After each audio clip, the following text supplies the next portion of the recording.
الحمد للہ رب العالمین والعاقبۃ للمتقین والصلاة والسلام علی سید الانبیاء والمرسلین قال اللہ تعالی فی القرآن المجید بسم اللہ الرحمن الرحیم افلا یتدبرون القرآن ام علی قلوب اقفالها صدق اللہ العظیم رب اشرح لی صدری ویسر لی امری واحلل عقدۃ من لسانی یفقہوا قولی ان اللہ وملائکتہ یصلون علی النبی یا ایہا الذین آمنوا صلوا علیہ وسلموا تسلیما۔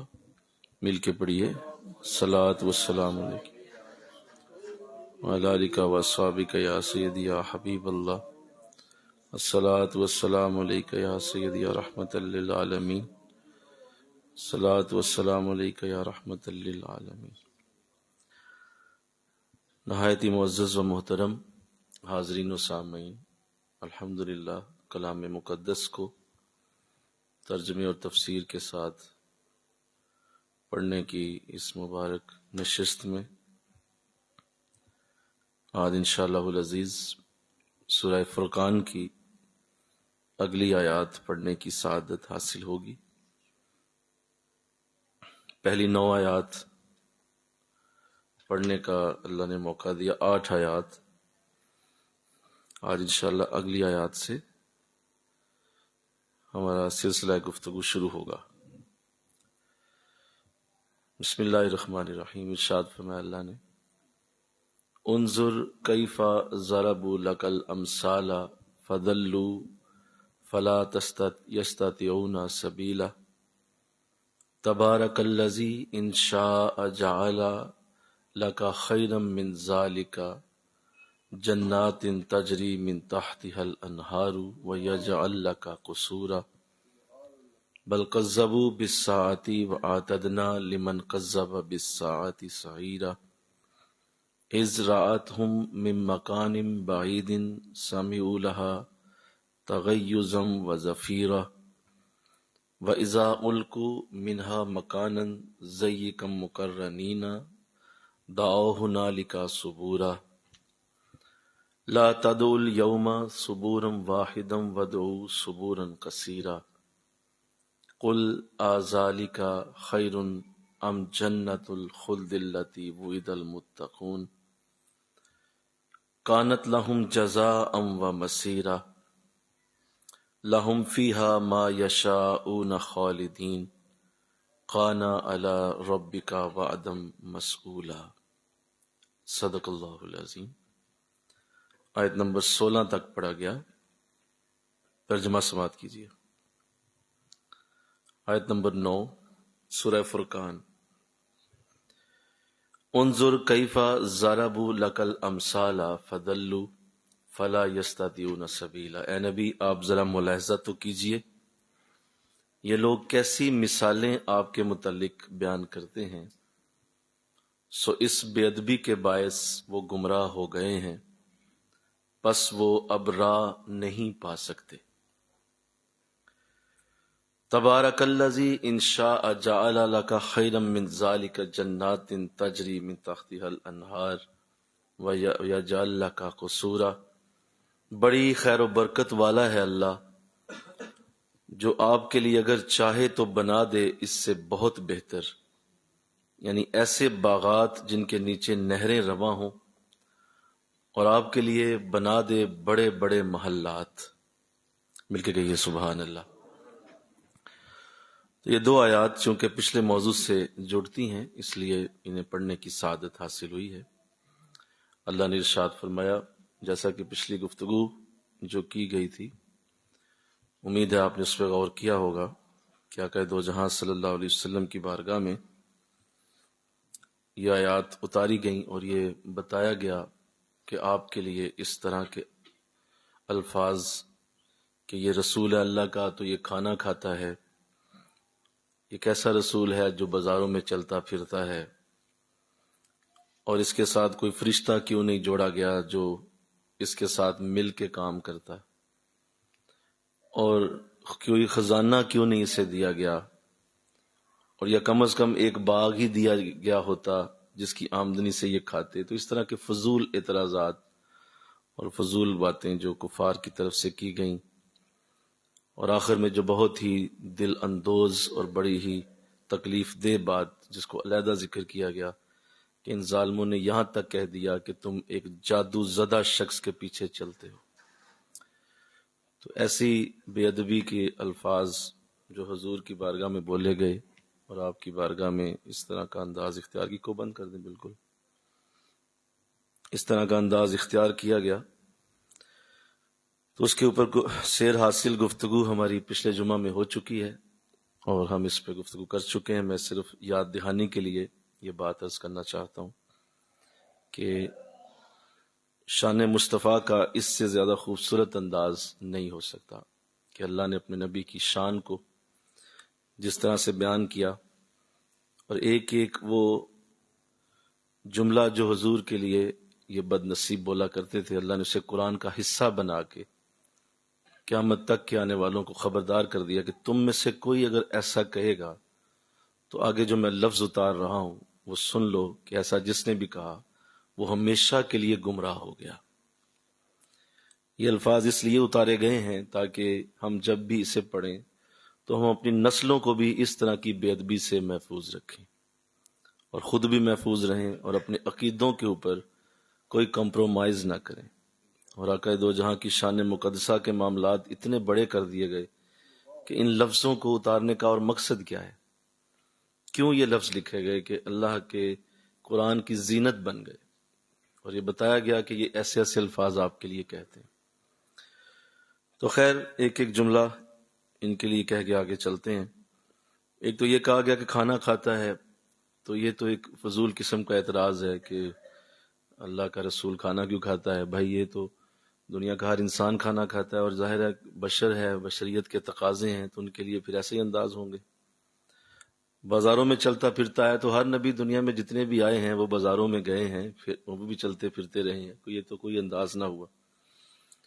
اور پھر یہ کہ کوئی فرشتہ اس کی طرف کیوں نہیں اتارا گیا، تو فرشتہ کیا اتارنا ہے، یہاں تو فرشتوں کا امام حضور کا رکاب پکڑ کے تو معراج پہ ساتھ لے کے جا رہا ہے.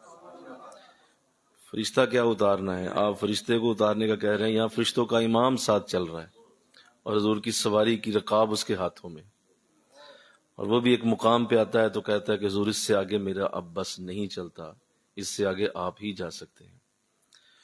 تو ایسے اعلیٰ انداز اللہ نے اپنے نبی کے. پھر کہا کہ کیوں نہیں اس کو خزانہ دیا گیا. بھائی تم نے اگر خزانہ ہی پوچھنا ہے تو حضرت عائشہ صدیقہ رضی اللہ تعالیٰ عنہ سے وہ حدیث روایت ہے کہ ارشاد فرمایا کہ حضور اسلام نے مجھے بتایا کہ عائشہ، اللہ نے میرے لیے زمین کے سارے خزانوں کو مسخر کر دیا، اور احد کا پہاڑ اگر میں چاہوں تو یہ سونے کا بن کے میرے ساتھ چل پڑے، جدھر جاؤں میرے ساتھ ساتھ رہے. تو تمہیں یہ حدیث کیوں نظر نہیں آتی؟ تو اس طرح کے انداز، اور پھر یہ کہنا کہ ایک باغ ہی ہوتا اس کا، یہ ایک باغ ساری کائنات ہی میرے نبی کو اللہ نے دے دی ہوئی، وہ ساری کائنات کا بغیر کسی اور شرکت غیر اللہ نے کرم اور فضل سے اپنے نبی کو عطا کر دیا.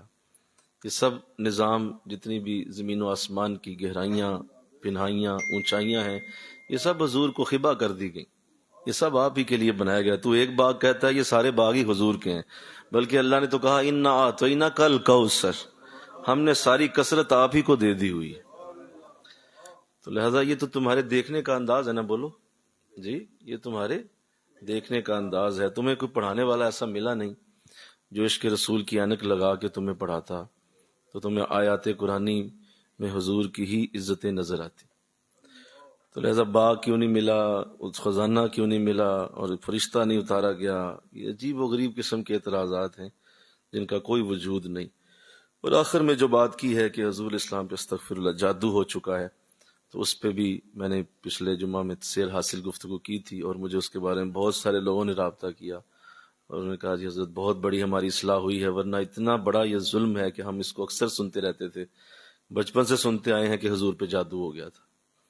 استغفر اللہ تو کہہ دو بھائی اس پہ ذرا. کہہ دو جہاں پہ جادو کی بات اتنی مشہور، اتنا زیادہ اس کو معاشرے کے اندر ڈال دیا گیا ہے کہ لوگ اکثر اس کو بول جاتے ہیں، تو اس کے اوپر بھی واضح کر دیا گیا کہ یہاں تو انداز یہ ہے کہ اس نبی کے اللہ نے ایسے اعلیٰ درجے بنائے کہ آپ کے نام کو اتنی برکت دے دی گئی کہ آپ کا نام ہی جادو کا توڑ ہے.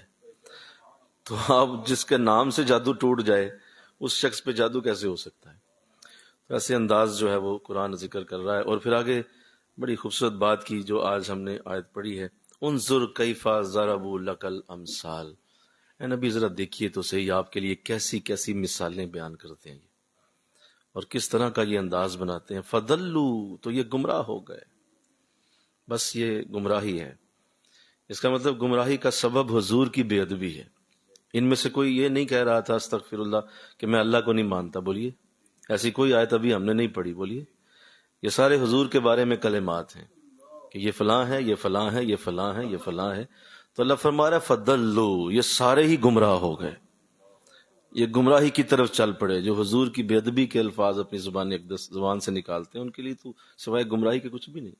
تو مولا یہ تو تیرا تو نہیں کچھ کر رہے، یہ تیری بارگاہ کی تو کوئی بات نہیں کر رہے. تجھے تو یہ رب بھی مانتے ہیں، تجھے اللہ بھی مانتے. کہا نہیں، میں اس پہ نہیں کچھ، میرے رسول کی بے ادبی ہو گئی، گمراہ. فضلوا، تو یہ گمراہی کی طرف چل. اور لفظ دیکھیے فلا یستطیعون سبیلا، بہت ہی خطرناک، بہت ہی خطرناک. فلا یستطیعون سبیلا، اب کوئی رستہ نہیں ملے گا انہیں.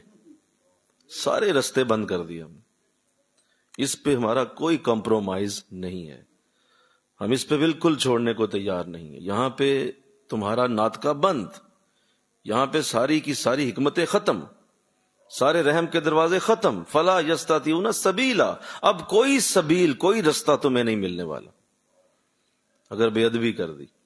تو اللہ اس سے محفوظ رکھے، آمین کہو.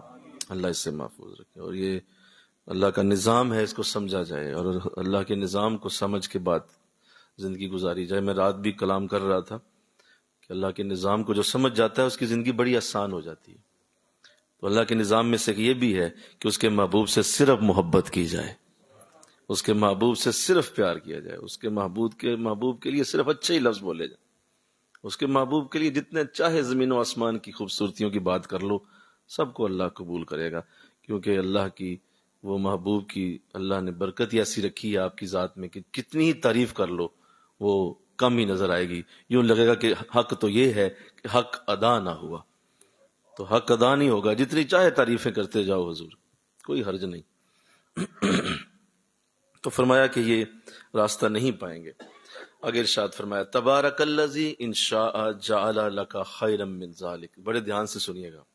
اب اللہ اپنی طرف سے اس کا جواب دینے لگا ہے. جو یہ ظالم، ظاہر ہے یہ میرے رب کی بڑی خوبی ہے کہ حضور علیہ السلام پہ بات ہوتی تو حضور کی طرف سے خدا جواب دیتا.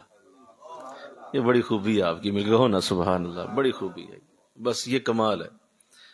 انہوں نے کہا تھا کہ ان کے پاس کچھ نہیں ہے، فقر و فاقہ سے زندگی گزر رہی ہے. تو فرمایا آؤ میں تمہیں بتاتا ہوں، انا اعطینا کل کوثر، ہم نے تو انہیں کثرت سے ساری شے دے دی ہوئی ہے.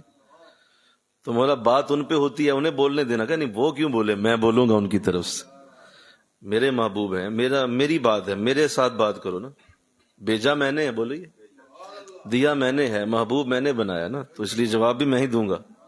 تو انا اعطینا کل کوثر، ہم نے آپ کو کثرت سے چیزیں دی. کہیں یہ کہا کہ خود اپنی ذات کا بھی نہیں پتا، تو فرمایا تم کہہ رہے اپنی ذات کا نہیں پتا، ہمارا تو یہ حال ہے کہ ہم اس وقت تک قیامت کا حشر کا دن شروع ہی نہیں کریں گے جب تک حضور سجدہ نہیں کریں گے. حضور سجدے میں جائیں گے تو حشر شروع ہوگا، ورنہ ساری قومیں اس وقت اپنے رب کے غضب کے آگے ڈر رہی ہوں گی، یہاں تک کہ نبیوں کو بھی مجال نہیں ہوگی کہ وہ اللہ کے سامنے کھڑے ہوں. اور کہتے ہو کسی کی ضرورت ہی نہیں، اللہ کے سامنے خود ہی کھڑے ہو جاؤں گے. کون کھڑا ہوگا اللہ کے سامنے؟ آپ کیوں نہیں مطالعہ کرتے، کیوں نہیں پڑھتے؟ آپ حضرت آدم علیہ السلام کے پاس ساری قومیں مل کے چلی جائیں گی اور کہیں گی کہ آپ اللہ سے ہاتھوں سے بنائے گئے، آپ کو اللہ نے اتنا فضل دیا ہوا ہے، آپ سب سے پہلے رسول ہیں، نبی، تو کرم فرمائیے نا، ساتھ چلیں. کہیں گے نہیں میں نہیں جا سکتا، میرے اندر یہ ہمت نہیں ہے. جاؤ تم نوح کے پاس چلے جاؤ. سارے مل کے حضرت نوح علیہ السلام کے پاس پہنچیں گے. حضرت نوح علیہ السلام بھی انکار کر دیں گے. سارے مل کے حضرت ابراہیم کے پاس آئیں گے، وہ بھی انکار کر دیں گے. حضرت موسیٰ کے پاس آئیں گے، وہ بھی انکار کر دیں گے. سارے نبی انکار کریں گے اور کوئی بھی نبی یہ ذمہ نہیں اٹھائے گا. اور اس وقت پھر ساری قومیں مل کر حضور کے در انور پہ پہنچیں گے.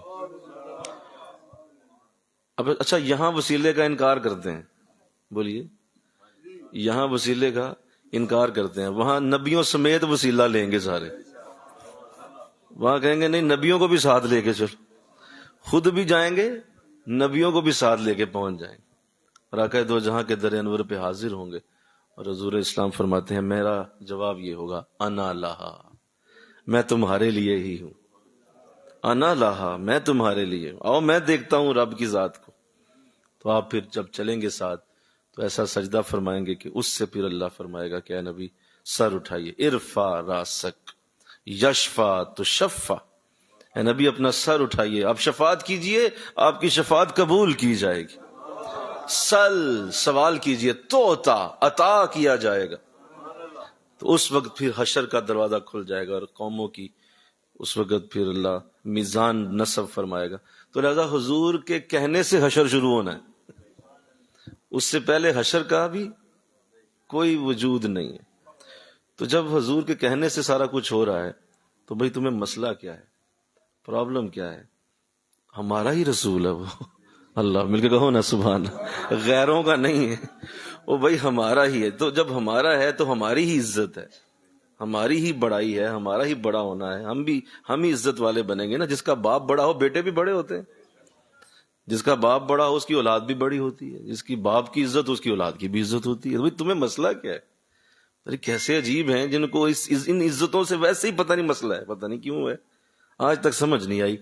اللہ کرے آپ کو آئے تو مجھے بھی سمجھا دیجئے گا کہ ان کو سمجھ کیوں نہیں آتی۔ یہی سمجھ آتی ہے کہ شاید ازل سے ہی بے ادب ہے، ازلی بے ادبی ہے، اور ازلی ایک نوست ہے جس میں یہ مبتلا ہیں۔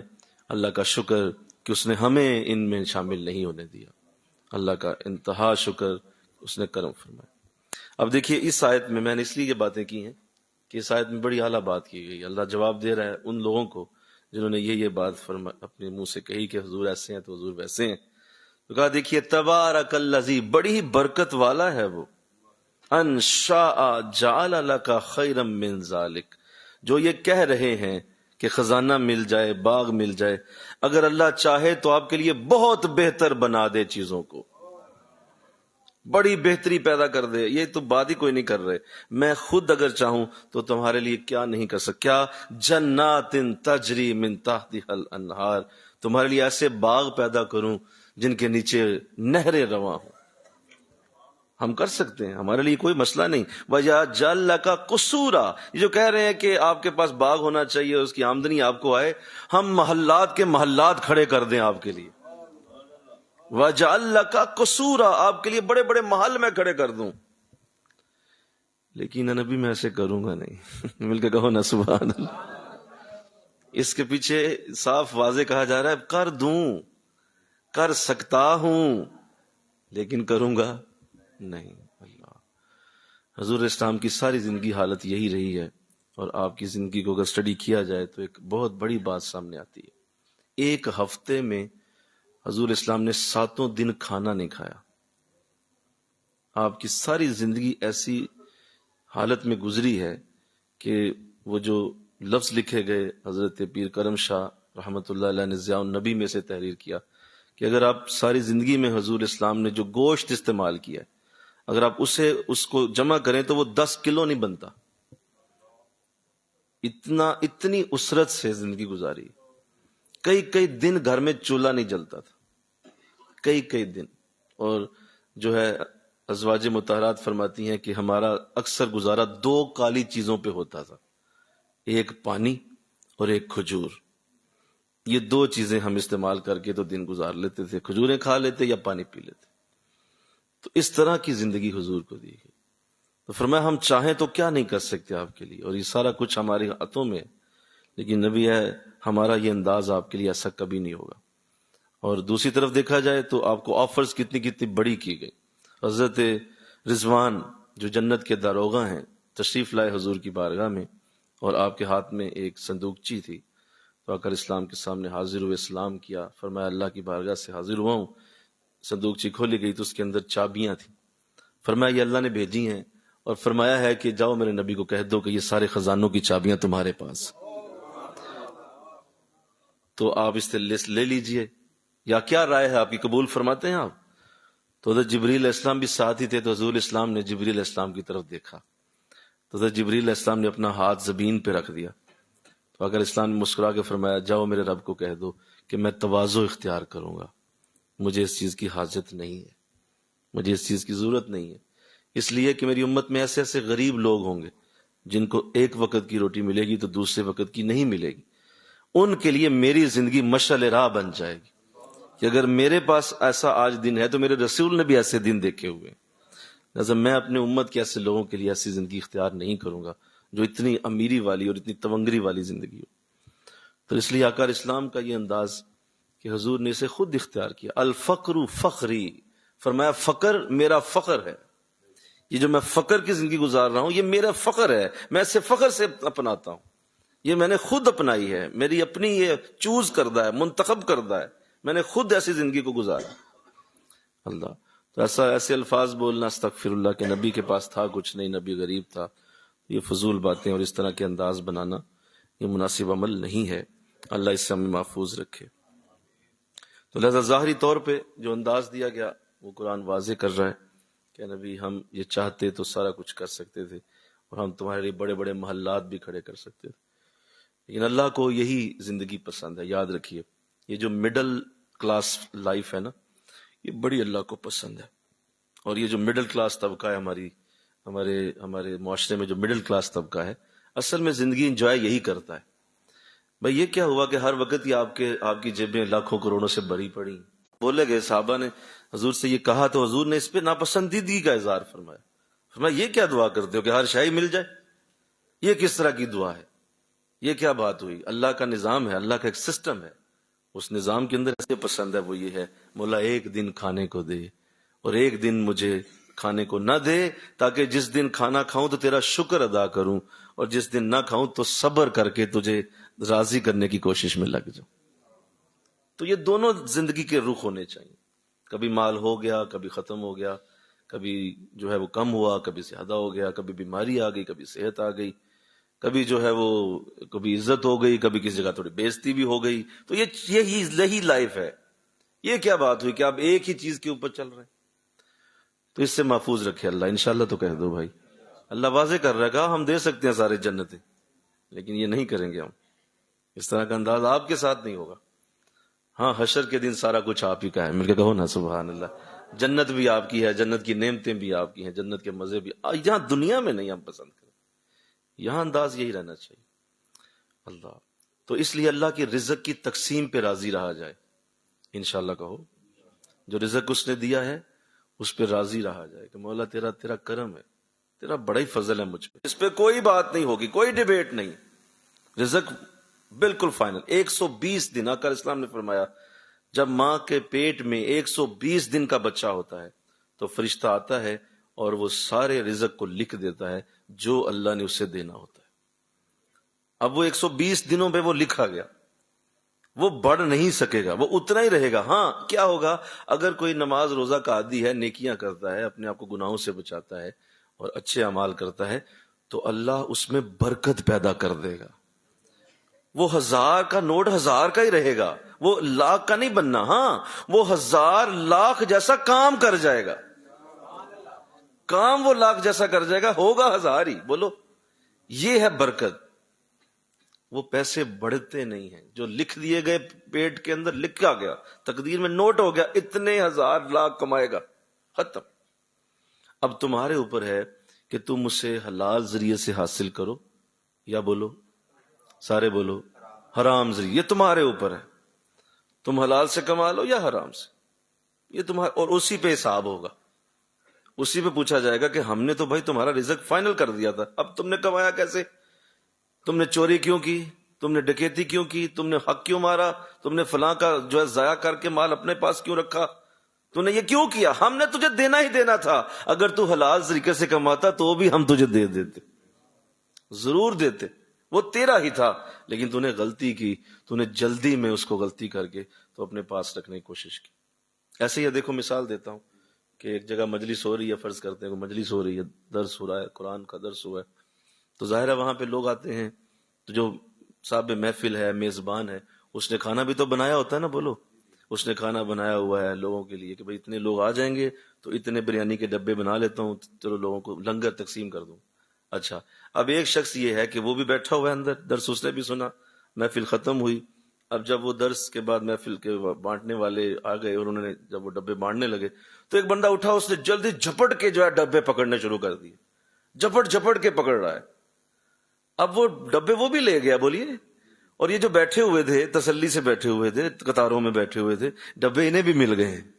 لیکن وہ جو گیا ہے نا، سب اس کو دیکھیں گے بڑا ہی جاہل آدمی ہے، بڑا ہی بے وقوف آدمی ہے. دیکھو سب کو مل رہے تھے، اٹھ کے جلدی کیوں کیا اس نے؟ یہ اٹھ کے جا کے اس نے چھنا چھپٹی کیوں کی ہے؟ مل جانا تھا سب کو بھائی، تو بھی بیٹھتا، سب تیرے پاس ہی آنا تھا. تو بالکل یہی حساب ہمارے رزق کا ہے. وہ چھینا چھپٹی کیوں کی آپ نے کیوں جلدی کی ہے؟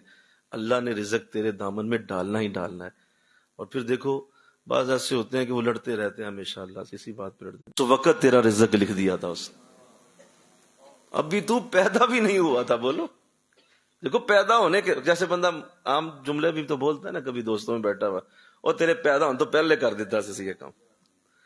تو دیکھو اللہ نے پیدا ہونے سے پہلے یہ فکر ہی مٹا دی کہ میرا بندہ اس فکر میں مبتلا نہ رہے کہ کہیں میرا رزق کہاں ہے. تو مولا تیرا کیا کرم ہے کہ 120 دن کا میں ابھی تھا تو میرا رزق تو نے پہلے لکھ کے فائنل کر دی. ساری زندگی لڑائی کرتے رہتے، مر جاتے ہیں اسی بات پہ، کم ہے زیادہ ہے، کم ہے زیادہ ہے. تو اس پہ تو ختم کر دی بات. تو اللہ کا نظام سمجھا جائے، مل کے کہو نا سبحان اللہ. اس پہ سمجھو اللہ کے نظام کو، اور اس پہ کبھی بھی اپنے بچوں کو بھی سکھاؤ، یہ اپنے بچوں کو بھی یہ تعلیم دو، انہیں بھی بٹھا کے بتاؤ کہ بیٹا رزق تمہارے لیے اللہ دے گا، رزق کے لیے پریشان نہیں ہونا. ہاں محنت کرو، لیسا للانسان الا ما سعی، ہاں تمہیں اتنا مل جائے گا جتنی تم کوشش کر لو، ہم ضرور دیں گے، کوشش تم نے کرنی. تو یہ سمجھ آگئی جی بات؟ انشاءاللہ کہہ دیجیے ذرا، سمجھ گئے نا؟ بڑی اہم بات ہے، اس کو دہرایا کریں، بار بار دہرایا کریں، تاکہ لوگوں کے یہ جو رزق کے معاملات ہیں اس قدر خطرناک حد تک جا چکے ہیں، اس میں حلال طریقے کو چھوڑ کے حرام کی طرف جانا، اور اس طرح سے حرام ہمارے معاشرے میں رچ بس گیا ہے. اتنا حرام کما کے لوگ جو ہیں وہ اس پہ عادی ہو چکے ہیں کہ انہیں اس بات کی سمجھ ہی نہیں آتی کہ یہ تو سادہ سی بات تھی، تمہیں ملنا ہی ملنا تھا، اور کیوں اس کے لیے تڑپتے پھرتے ہو، کیوں روتے پھرتے ہو؟ نمازیں بھی اسی لیے پڑھیں گے، وظیفے بھی اسی لیے پڑھیں گے، اور اپنا جو ہے سارا درود بھی اسی لیے پڑھ دیں گے، بس کچھ مل جائے. عمرہ حج پہ جائیں گے، وہاں بھی یہی مانگتے پھریں. وہ چھوڑ دو بھائی، اس بات کو سمجھ جاؤ. یہ اللہ رسول نے کتنی واضح کر دی بات، پھر بھی نہیں اس پہ سمجھتے. اگر آپ پیسے کے پیچھے بھاگیں گے، پیسہ آپ کو اپنا غلام بنا لے گا. لہذا پیسے کے پیچھے نہیں بھاگنا، بلکہ اس کو اپنے پیچھے پیچھے لے کے آنا ہے. آپ پیسے پہ حکومت کریں بجائے پیسہ آپ پہ حکومت کرے، آپ کے ذہن پہ سوار ہو جائے ہر وقت، اور اسی کے لیے دکانداریاں ہو رہی ہیں، نمازیں جا رہی ہیں، روزے جا رہے ہیں، نیکیاں نکل رہی ہیں، جمعے ختم ہو رہے ہیں، درس قرآن کی مجلس سے ضائع ہو. کیوں؟ رزق کما رہا ہوں جی میں. او بھائی کدھر چل پڑے ہو؟ رزق والے کو ڈھونڈو نا، رزق خود ہی آئے گا چل کے پیچھے. سن لیتے ہیں، اب سمجھتے کوئی نہیں ہے. اور رزق والے کے پیچھے چلو، رزق تجھے خود ہی مل جائے گا. نہیں سمجھتے تو اس کو اللہ توفیق دے دے. انشاءاللہ کہہ دو، بچوں کو بٹھا کے سمجھاؤ کہ بیٹا اس کے لیے نہیں پریشان ہونا، ہر وقت ایک ہی چکر، ایک ہی دھن چڑھی ہوئی ہے، کما لو کما لو کما لو. کتنا کما لو گے؟ یہ قارون کا خزانہ بھی تمہارے پاس آ جائے تو بھی کم ہے. کتنے کروڑ پتی ارب پتی بنو گے؟ وہ چھوڑو، رب کو حاصل کرو، اللہ سب کچھ ویسے ہی دے دے گا تجھے، کرم اور فضل ملے گا. تو چونکہ اس راز کو نہ سمجھ پائے تو بوڑھے ہو گئے، سفید داڑیاں ہو گئیں، دانت گر گئے، اور جو ہے وہ جسم لاغر ہو گیا، کپ کپانے لگے ہاتھ، اور ہڈیاں سرکنے لگیں. پیسے کی محبت نہیں گئی، اور وہ جو پیار ہے، عشق ہے مال سے اتنا زیادہ ہے کہ اس پہ جائیداد بھی ہضم ہے، ہڑپ ہے، لوگوں کے حق بھی ہڑپ ہیں. کتنے جانے لے کے، کتنے ایسی مثالیں ہیں دنیا میں جو ایسا کرتے رہے، اللہ نے نام و نشان مٹا دیا. تو اللہ کرم فرما دے. ذرا انشاءاللہ کہہ دیجئے. یہ بات اس لیے کی ہے کہ اگر یہ سب کچھ اللہ نے سب سے پہلے دینا ہوتا تو اللہ سب سے پہلے اپنے محبوب کو عطا فرماتا. ان کے لیے صاف بات کی جا رہی ہے کہ ہم دے سکتے تھے لیکن نہیں تھے. تو سب سے پہلے تو آپ کو دیتا نا. آپ کے محلات ہوتے، آپ کے بینک بیلنس ہوتے، آپ کسی بہت بڑے ملک کے بادشاہ ہوتے، آپ کسی بہت بڑی سلطنت کے آپ اکیلے فرما روا ہوتے، اور آپ کے نیچے ہزاروں لاکھوں کی فوج ہوتی، کیا مزیدار زندگی حضور کی تھی، بولو. لیکن ایسا نہیں ہوا. تو کیوں نہیں سمجھتے اس بات سے؟ جب اس کائنات کا سب سے عظیم انسان ایسی زندگی گزار کے جاتا ہے تو پھر میں اور آپ کس باغ کی مولی ہیں؟ ہمیں کیا؟ ہم کس بات کے پیچھے بھاگ رہے؟ تو چونکہ ایسا نہیں تھا تو اللہ نے واضح کر کے بات ختم کر دی. وہ نبی یہاں نہیں ایسے ہوگا. ہاں حشر کے دن وہ آپ ہی کا ہے، وہ دن بھی آپ کا ہے، مرضی بھی آپ ہی کی ہے، وہاں بھی میں آپ ہی کا ہوں گا، جو کہو گے کروں گا، وہاں شفاعت کا تاج تیرے سر پہ رکھ دوں. لیکن دنیا کے لیے آپ نے ایسے رہنا ہے.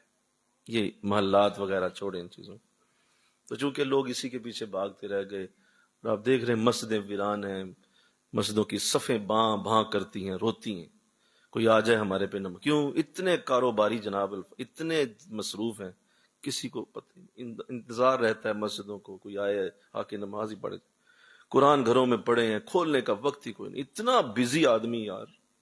اور پوچھو تو جناب جو ہے وہ پھر بعد میں روتا ہے، اتنا کماتا ہوں جاتا پتہ نہیں کہاں ہے، اتنا کماتا ہوں پتہ نہیں کدھر چلا گیا ہے. تو بھائی کیا کر رہے ہیں آپ؟ جب بعد میں بھی یہی بات کرنی ہے تو اسی چیز کو استعمال کر کے اپنے رب کو کیوں نہیں راضی کیا آپ نے؟ وہ جو وقت ضائع کر دیا، اتنے مہینے اتنے سال، وہ کہاں گیا؟ تو یہ بنیادی ترین بات اپنے بچوں کے ذہنوں میں ڈالو. انشاءاللہ تو کہو ذرا. ہاں جی، اتنا نہ انہیں دنیا دار بنا دو، اتنی دنیا داری سکھا دی، اتنی دنیا داری. یہ باپ ایسا ظلم کرتا ہے اپنے بچوں پہ، ایسی دنیا داری سکھاتا ہے انہیں. وہی باپ کیا دینداری نہیں سکھا سکتا؟ بولو. وہی باپ کیا دین کا پیار نہیں ڈال سکتا؟ لیکن چونکہ تربیت کوئی نہیں اور اس طرح کا انداز بنا کے تو زندگی ضائع کر بیٹھتے ہیں. تو اللہ اس سے محفوظ فرمائے. آگے ارشاد فرمایا بل قذبوا بالساعة واعتدنا لمن قذب بالساعة سعیرا اذ رأتهم من مکان بعید سمعوا لها تغیظا وزفیرا. سنیے، فرمایا کہ یہ لوگ جو آپ کو ایسا کہتے ہیں، ان کا انداز اب میں بتاتا ہوں یہ کیا کرتے ہیں. یہ تو انہوں نے تمہارے لیے کہا نا، اور تمہیں اس طرح کے الفاظ کہے گئے، میرے محبوب تیرے لیے ایسے الفاظ بولے گئے، مجھے بڑی تکلیف ہے. اب میں تمہیں بتاتا ہوں یہ کیا کرتے ہیں. ہاں مل کے کہو نا سبحان اللہ. کیا انداز ہے دونوں کا، آپس میں کیسا پیار ہے، ایک دوسرے سے گفتگو کیسی ہے. اب میں بتاتا ہوں یہ کیا کرتے ہیں. بل قذبوا بالساعة، سب سے پہلا یہ ظلم کرتے ہیں، یہ قیامت کو جھٹلاتے ہیں. یہ تیرے لیے کہتے ہیں نا، تو بازاروں میں چلتا پھرتا ہے، میں تجھے بتاتا ہوں یہ قیامت کو جھٹلاتے ہیں. نمبر 2 وَأَعْتَدْنَا لِمَنْ كَذَّبَ بِالسَّاعَةِ سَعِيرًا، اور یہ قیامت کی بھڑکتی ہوئی آگ کو بھی جھٹلاتے ہیں. یہ دونوں کام، یہ سب سے پہلا کفار کا وصف، قیامت کے دن کا انکار، جو کہ اسلام کا ترہ امتیاز ہے. ہمارے دین کی چوٹی، ہمارے دین کا سب سے خوبصورت، جو ہمارے دین کا چمکتا ہوا ایک ستارہ ہے، وہ یہ عقیدہ ہے، ایمان بالقیامہ، قیامت کے اوپر پورا ایمان. یہ ہمارے دین کا ترہ امتیاز ہے. ہم اس میں فرق کرتے ہیں باقی تمام ادیان سے.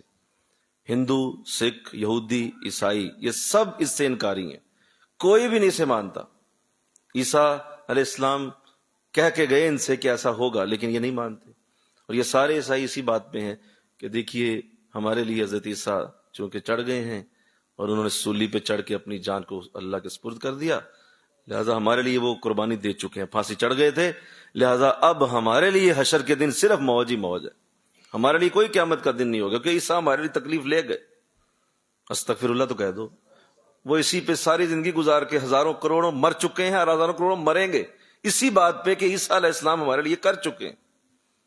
ایٹ ڈرنک اینڈ بی میری، کھاؤ پیو اور موج کرو. کیوں؟ عیسیٰ علیہ السلام نے ہمارے لیے سب کچھ سہ لیا، کوئی قیامت کا دن نہیں ہوگا. اور یہودی، استغفر اللہ، یہودی تو اس سے بھی کہیں آگے نکلتے ہیں. وہ کہتے ہیں ہم تو اللہ کی لاڈلی قوم ہیں، ہزاروں نبی ہمارے لیے اتارے گئے، ہم اللہ کے بڑے پیارے ہیں، ہم سے صاحب کوئی صاحب نہیں، ہم اللہ کے لاڈلے ہیں. لاڈلوں سے کون حساب لیتا ہے؟ جب وہ اس پہ آتے ہیں، وہ کہتے ہیں ہمارے لیے کوئی حشر کا دن نہیں ہوگا. نہ یہودی مانتے ہیں نہ عیسائی مانتے، اور ہندوؤں کے اندر تو تصور ہی کوئی نہیں. وہ کہتے ہیں کہ یہ اصل میں 7 جنموں کا چکر ہے، یہ 7 جنم ہونے ہیں. ابھی میرا پتہ نہیں تیسرا جنم ہے کہ چوتھا ہے کہ پانچواں، یہ میں نہیں جانتا، لیکن 7 جنم جو ہی ہو گئے اس کے بعد میری روح ختم ہو جائے گی. کوئی حشر نہیں، کوئی قیامت کا دن نہیں، کوئی ججمنٹ ڈے نہیں ہوگا. اور وہ اس پہ چلتے ہیں ساری زندگی، ہندو مندروں کے آگے گھنٹیاں بجاتے رہتے ہیں، ساری زندگی گزر جاتی ہے اور وہ اسی پہ رہتے ہیں کہ چونکہ میرے تو جنم ہونے ہیں اور 7 جنموں کے بعد میں ختم ہو جاؤں گا.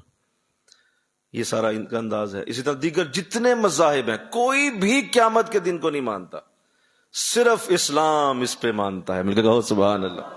یہ ہم لوگ ہیں جو اس عقیدے کے ساتھ جیتے ہیں، یہ ہمارے اوپر ہے، ہم اس عقیدے کے ساتھ زندہ رہتے ہیں. اور یہ کتنا بڑا کرم ہے، اللہ نے ہمیں یہ عقیدہ دیا ہوا. آپ تھوڑا سا نکلے ان معاشروں کے اندر جہاں ایسی کوئی چیز نہیں اور وہ کسی چیز کو نہیں مانو، کہتے کوئی ایسی بات، یہی زندگی ہے، یہاں ہی ہے، جو کچھ ہے ادھر ہی ہے. یہ جان میٹھا تے اگلا کنے ڈٹھا، یہ والا معاملہ وہ سمجھ کے بس اسی کو میٹھا بناؤ، اسی کو کھاؤ پیو، بس یہی زندگی، اس کے آگے کچھ نہیں. جبکہ ہمارا دین کہتا ہے کہ نہیں، یہ تو کچھ بھی نہیں، یہ تو ایک ساتوں جیسا ہے. اصل زندگی آگے پڑی ہے، اربوں سالوں کی، نہ ختم ہونے والی، جس کے اندر تم جب جاؤ گے تمہیں احساس ہوگا کہ وہ تو کچھ بھی نہیں تھا، اصل زندگی تو یہ شروع ہوئی میری. یہ تو بھی جو 70 80 90 100 کتنا جی لو گے، یہ چند سال تمہیں ایسا لگے گا کہ ایک سیکنڈ بھی نہیں تھا، اور وہاں جو اربوں سال گزرنے، تمہاری نظر اس پہ ہونی چاہیے. مل کے کہو سبحان اللہ. تو یہ پہلا عقیدہ جو ان ظالموں کا تھا، اس پہ اللہ بات کر رہا ہے کہ یہ ظالم یہ کہتے ہیں کہ یہ قیامت کو جھٹلاتے ہیں، اور ساتھ یہ کہتے ہیں کہ کوئی بھڑکتی آگ نہیں ہے، اور جو جھٹلائے گا اس کو ہم نے قیامت کی آگ، بھڑکتی آگ میں ڈال دینا ہے. اذا رأتهم من مکان بعید سمعوا لها تغیظا وزفیرا. اور جب یہ آگ انہیں دور سے دیکھے گی تو وہ سنیں گے اس کا جوش مارنا اور چنگھاڑنا. استغفار کہہ دو ذرا، کہ دور سے دیکھیں گے اس وقت اس آگ، دور سے دیکھیں گے. وَإِذَا أُلْقُوا مِنْهَا مَكَانًا ضَيِّقًا مُقْرَنِينَ دَعَوْا هُنَالِكَ ثُبُورًا. اور جب انہیں اس آگ میں پھینکا جائے گا کسی تنگ جگہ سے زنجیروں میں جکڑ کر، تو وہاں موت کو پکاریں گے. کہا یہ ایسے بدبخت ہیں کہ اس وقت پھر موت مانگیں گے جب ہم انہیں زنجیروں میں جکڑ کر وہاں پھینکیں گے اس آگ کے اندر. اور دیکھیے آگے اللہ کا لہجہ ذرا دیکھیے گا، لا تدعوا اليوم صبورا واحدا وادعوا صبورا کثیرا. بدبختو، آج ایک موت نہ مانگو بلکہ بہت ساری موتیں کٹھی مانگو. آج ایک موت سے گزارا نہیں ہونا، بہت ساری موتیں مانگو آج، تب گزارا ہوگا. کیونکہ ایک موت سے تو یہ عذاب ختم نہیں ہونا. بولیے ذرا، ایک موت سے عذاب ختم نہیں ہونا. دوسری مانگو، دوسری سے بھی نہیں ہونا، تیسری مانگو، بہت ساری موتیں مانگو آج. یہ بڑا سخت لہجہ ہے. استغفار. اللہ ہمیں محفوظ فرما اور ہمیں اس سے محفوظ کر دے، ہماری نسلوں کو محفوظ کر دے. یہ بڑا سخت لہجہ ہے کہ ایسا جواب ہم انہیں دیں گے. آج موت مانگتے ہو، کوئی موت نہیں. آج موت کا کوئی تصور نہیں، وہ تو ختم ہوگی. بلکہ اس کو مینڈے کی شکل میں لا کر، جب جنت والے جنت میں چلے گئے، دوزخ والے دوزخ میں چلے گئے، اللہ مینڈے کی شکل میں لائے گا اور اس کو ذبح کر دے. موت ذبح کر دی جائے گی اور کہا جائے گا کہ آج کے بعد موت کا کوئی تصور نہیں. جنتی جنت میں ہمیشہ رہیں گے اور دوزخ میں دوزخی ہمیشہ رہیں، کبھی موت نہیں آئے. تو کہا اب تو ختم ہو گیا. پھر بھی مانگو، 100 سے زیادہ موتیں بھی مانگو تو بھی آج چھوٹنے والے نہیں ہو. قل اذالک خیر ام جنت الخلد التی وعد المتقون. اے نبی ذرا ان سے پوچھئے کہ جو ہم نے جو باتیں کی ہیں ابھی، کہ ایک تو قیامت کی دن کو جھٹلاتے ہو، اور دوسرا میرے نبی کو ایسی بد نصیبیاں، ایسی بے ادبیوں سے بلاتے ہو، تو فرمایا ذرا بتاؤ تو یہ بھڑکتی ہوئی آگ بہتر ہے یا وہ دائمی جنت بہتر ہے؟ اب سوال کریں ان سے، یہ بھڑکتی ہوئی آگ اچھی لگتی ہے تمہیں یا وہ دائمی جنت وعد المتقون جس کا وعدہ ہم نے پرہیزگاروں سے کیا ہوا ہے؟ جو پرہیز کرتے ہیں، اپنے آپ کو روک کے رکھتے ہیں، گناہوں سے بچتے ہیں، اپنے آپ کو بچا کے زندگی گزارتے ہیں، متقی ہیں، اللہ سے ڈر کے زندگی گزارتے ہیں. فرمایا ان کے ساتھ جو ہم نے وعدہ کیا ہوا ہے اس زندگی کو اختیار کرو گے یا یہ جو بھی ٹیمپریری لائف ہے اس کو اختیار کرو گے؟ اللہ قانت لہم جزاء و مسیرا. اور یہ ہوگی وہ جنت جو ان کے اعمال کا صلہ ہوگی اور ان کی زندگی کا انجام ہوگی. لہم فیہا ما یشاؤون خالدین. اس میں ہر وہ نعمت ہوگی جس کی وہ خواہش کریں گے، جو مانگے گے دیا جائے گا. ذرا مل کے کہو نا سبحان اللہ. جب بھی ایسی آیتیں پڑھو تو خوش ہو کے پڑھا کرو اور اللہ سے اسی وقت کہا کرو مولا مجھے بھی عطا فرما، مجھے بھی عطا۔ 3 بار جنت کی دعا مانگنا، حضور اسلام نے ارشاد فرمایا جس نے 3 بار ایک دن میں جنت کو مانگا، جنت اس کے لیے اللہ کی بارگاہ میں اسی وقت کہتی ہے مولا اسے مجھ میں ڈال دے، یہ مجھے 3 بار تجھ سے طلب کر رہا ہے، اسے مجھ میں ڈال۔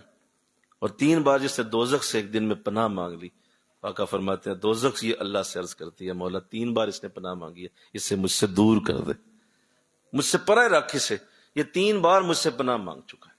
تو جب بھی ایسی آیات پڑھیں تو اللہ سے جنت کو مانگا جائے، یہ اللہ کی رضا کا مقام ہے۔ فرمایا ما یشاؤون خالدین، ایک تو جو چاہیں گے ملے گا، اور خالدین ہمیشہ کے لیے ملے گا، کبھی کمی نہیں آئے گی، کبھی وہ خراب نہیں ہوگا، کبھی وہ کھانا کبھی باسی نہیں ہوگا، اس میں کبھی خرابی نہیں آئے گی، کوئی محل ان کا پورے گا نہیں، کوئی کونا ٹوٹے گا نہیں، کوئی سڑک کسی بھی جگہ سے خراب نہیں ہوگی، کوئی گلی کسی بھی جگہ گندی نہیں ہوگی، خالدین ہمیشہ کے لیے ہم انہیں دے دیں گے۔